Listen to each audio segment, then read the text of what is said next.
Hi friends, ഞാൻ രാവിലെ ഒരു വീഡിയോ ഇട്ടിരുന്നു. ഡ്രൈവിംഗ് തിയറി ടെസ്റ്റിനെ കുറിച്ചായിരുന്നു. പക്ഷേ ആ വീഡിയോ പലരും എന്നെ പേഴ്സണലായിട്ട് കോൺടാക്ട് ചെയ്ത് അവർക്ക് വ്യക്തമായിട്ട് മനസ്സിലായില്ല എന്താണെന്നുള്ളത്. കാരണം എൻ്റെ സമയം കുറവും ഞാൻ പുറത്തേക്ക് പോകുന്നത് കൊണ്ട് മാത്രമാണ് ഞാൻ പെട്ടെന്ന് വീഡിയോ ഇട്ടത്.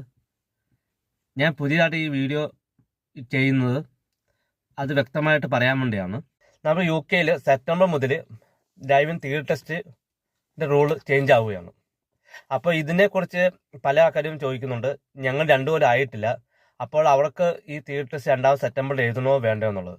നിങ്ങൾക്ക് അതിനെക്കുറിച്ച് വറി അബൌട്ട് ആവേണ്ട ആവശ്യമില്ല. നിങ്ങൾക്ക് 2 കൊല്ലം കഴിഞ്ഞാൽ ശേഷമാണ് നിങ്ങൾ ആ തിയറി ടെസ്റ്റ് അറ്റൻഡ് ചെയ്യേണ്ട ആവശ്യമുള്ളൂ. പുതിയ സെനാരിയോ ഇത് എഴുതേണ്ടത് പുതിയതായിട്ട് എക്സാം എഴുതുന്നവർക്കും പിന്നെ 2 കൊല്ലം തിയറി ടെസ്റ്റ് എഴുതി 2 കൊല്ലം കഴിഞ്ഞവർക്കുമാണ്. തിയറി ടെസ്റ്റ് പാസ്സായി 2 കൊല്ലം കഴിഞ്ഞവർക്ക് മാത്രമാണ് ഈ സെപ്റ്റംബർ മുതലുള്ള എക്സാം എഴുതേണ്ടത്. കൂടുതൽ വിശദമായി അറിയണമെങ്കിൽ നിങ്ങൾ DVയിലെ സൈറ്റിലോ അല്ലെങ്കിൽ അവർക്ക് മെയിൽ അയക്കുകയോ അവരെ കോൺടാക്ട് ചെയ്യുകയോ ചെയ്താൽ നിങ്ങൾക്ക് അതിനെപ്പറ്റി കൂടുതലായിട്ട് വ്യക്തമായിട്ട് അറിയാൻ പറ്റും. പല ഫേസ്ബുക്കിലും ഇതിനെപ്പറ്റി വ്യക്തമായിട്ട് അവർ പറയുന്നില്ല. അവർ ജസ്റ്റ് പറയുന്നത് UK തിയറി ടെസ്റ്റ് ചേഞ്ചസ് വരുന്നതുകൊണ്ട് എല്ലാവരും പാനിക്കാവുകയാണ്.